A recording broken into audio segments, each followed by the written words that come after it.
Hello, everyone, and welcome into episode number 3 of the Harwich Mariners Player Podcast. I'm your host, David Sugarman, one of the voices of the Harwich Mariners. So we're recording this a few minutes after 10 o'clock on Sunday night, and if you're listening to this and you don't already know, the Mariners are off the schneid. They are off the schneid. They had lost 5 games in a row, but earlier today they bounced back and got the 7-3 win against Chatham to break that losing streak and bounce back in a big-time way. I mean, it had been a tough week. It seemed like, not to pile on, but they were finding new ways to lose every day, unfortunately. They had a 12-1 loss against YD. A couple nights later, they had a 9-1 loss against Orleans. And then Saturday night, in the first of a home-and-home with Chatham, the Mariners lose 3-2 on a walk-off walk. Didn't make a mistake there, a walk-off walk, which you don't see a lot, but it's the game of baseball and these things happen. It's a long season. And so, but today the Mariners were able to bounce back. They got a 7-3 win. The bats were working today. Tyler Baum was on the mound, and he has been so good all season. And, he just had everything working today. Talked to him after the game. The fastball was working. He told me the curveball was working, and everything just seemed to fall into place today for the Mariners as they got a much-needed win. And, I don't know, I thought it was kind of interesting talking to Coach Engler after the game. He had the same quote after a 7-3 win as he did after a 12-1 loss against YD. Flush it out. And I understood it after a 12-1 loss. You got to put it behind you. But same thing after a 7-3 win. And I think the philosophy is that, look, baseball is already naturally a day-in, day-out grind type of sport. But especially in the Cape League, most weeks you're playing 6 games on 7 days. You usually only get, that one off day. And so you can't afford to get too high or too low. It's too long of a season to dwell too much on the positives and get cocky, or take the losses too much to heart, especially at this point in the season. We're a few games shy of the halfway point. Still a lot of baseball to be played. Still some guys moving in and out. The Mariners are going to be getting some guys from the College World Series coming down soon. So still a lot of baseball to be played. So even after the 7-3 win, flush it out. If you're listening to this on Monday morning when it's coming out, it'll be the morning that the Mariners are getting ready to go on the road and play Hyannis. They haven't played there at Hyannis yet. They beat them in the first part of a doubleheader and then had a scoreless tie in the next one. Flush it out and on to the next one tomorrow night, right back at it. So ahead of Sunday's game is when I recorded our latest interview. I talked with first baseman Jordan Verdon, who he had a pretty good game today, went 1 for 4, had an RBI single that brought home Cam Simmons early in the game. I think it was in the second inning. And Jordan's a pretty interesting guy and a pretty charismatic and caring guy, as you'll find out on the podcast. We talked about some of the work he's done in high school, as well as the work he does at San Diego State, where he goes to school, and how they're involved in the community there and what that means to him.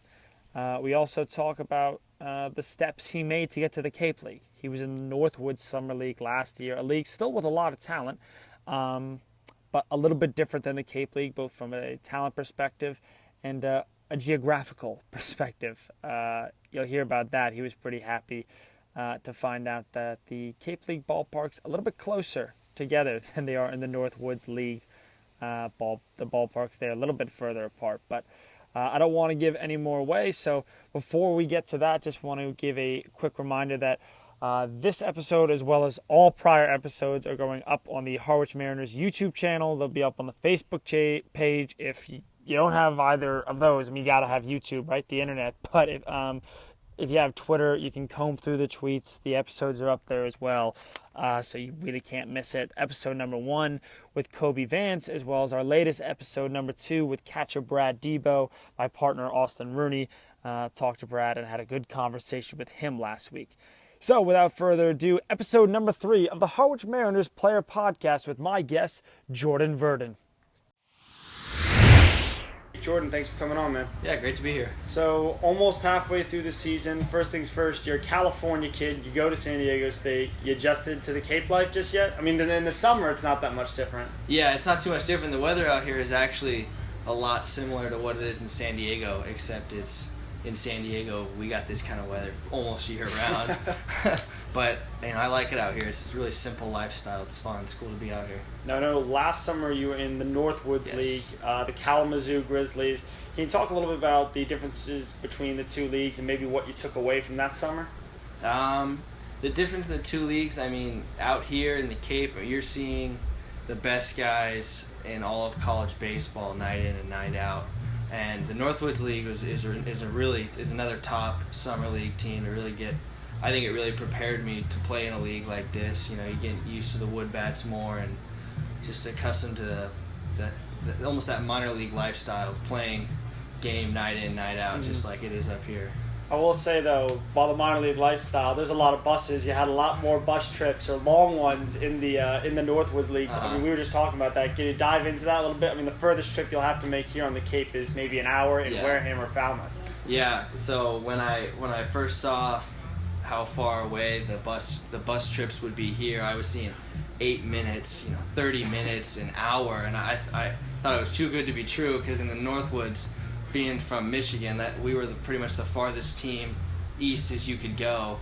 Our closest bus trip was like 5 or 6 hours, and the farthest was 12 or 13. I don't remember, one of the two. So it's nice having some closer games, definitely. You already strike me as a pretty energetic, pretty upbeat guy, and tell me if this is correct. Not only did you play water polo in high school, but you were voted the team's most enthusiastic player? Yeah, that is true. That did happen. Yeah, water polo. That was my freshman and sophomore year in high school. That was fun. It was a very different sport than baseball for sure. How does one pick up water polo to begin with? I mean, did your parents or a sibling play, or how did that even come into your mind? An Olympic sport. Right. I didn't even know anything about the sport. All I knew is my best friend growing up. His name was Josh. Josh Kurtz. He played water polo, and his older brother played water polo. And I was going to play football in high school going into my freshman year. And then one day, they were having before high school started, they were having a summer water polo, camp. I don't know, something like that. Mm-hmm. And he's like, hey, why don't you just come out with me, check it out. Come one day. If you don't like it, go play football. If you like it, maybe you could play. And I thought it was fun. It was cool. I got to be in the pool all day, and it ended up being really fun. And what position were you? Were you any good? Did you make? Yeah, I was surprised. Your high school had a water polo team to begin with. That's not usually the more, I don't want to say obscure sports, but the non-major sports, volleyball, gymnastics, right. Things like that. Even if a team has a pool, it's usually just the swimming team. Yeah. Well, on the West Coast, I don't know how it is out here. During the fall, which I know it's probably pretty cold here in the fall. We're in the That's pool. That's an understatement. Right. We're in the pool. It's like this, and yeah, we had water polo on campus. That was pretty fun.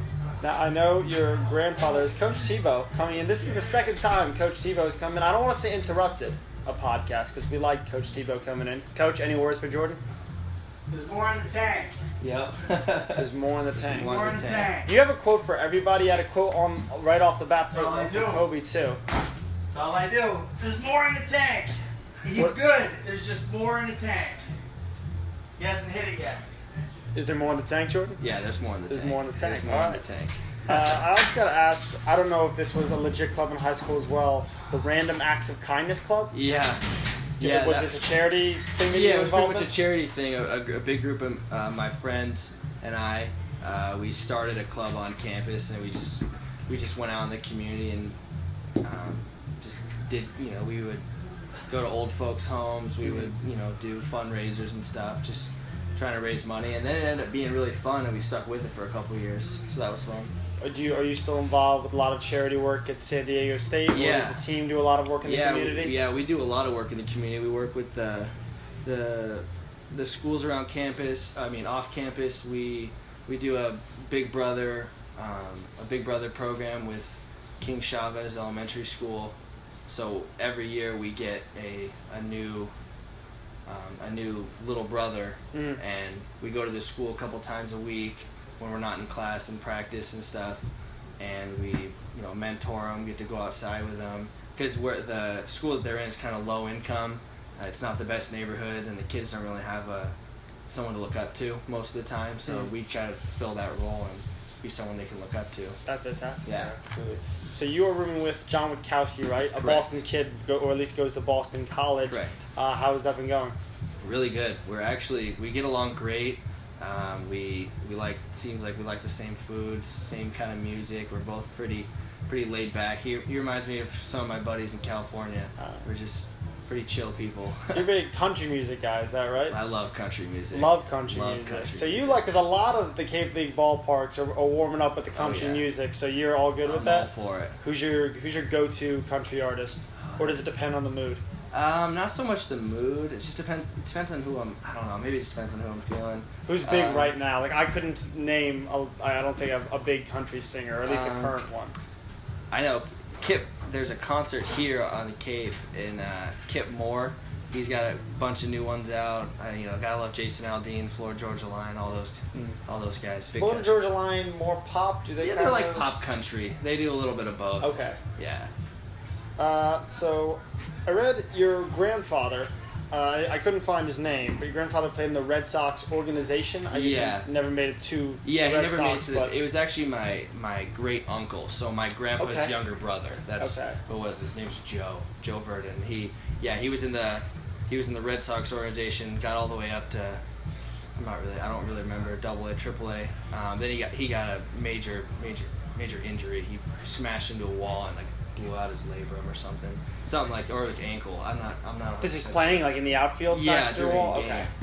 It was actually, but we got a cool one year for Christmas. We had he gave us all a CD of an old school film of him taking batting practice, and Ted Williams was in there hitting, and it was like his first couple years with the Red Sox, and it was Ted Williams last couple years, and you'd see Ted Williams hit, and then you'd see my great uncle jump in there and take a couple swings, and that was really cool footage. Now that the minors and that life isn't that far away, have you in the past talked to him a lot about that and that life? I'm sure it's changed a little bit obviously since, but have you talked to him about that life and experience? Not so much in detail, but he's always been he's always been there for me, giving me simple advice. Just keep things simple. Just have fun playing, pretty much.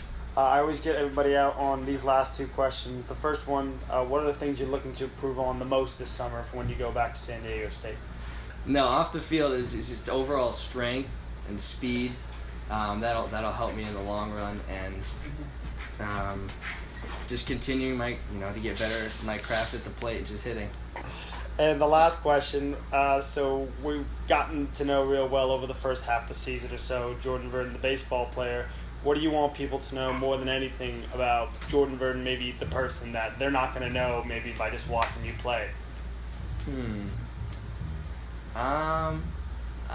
Maybe just a good person, I guess. I just like to treat people the way they should be treated, and I guess that's really it. Awesome. Great stuff, Jordan. Thanks. Cool. Best of luck today, man. Thank you.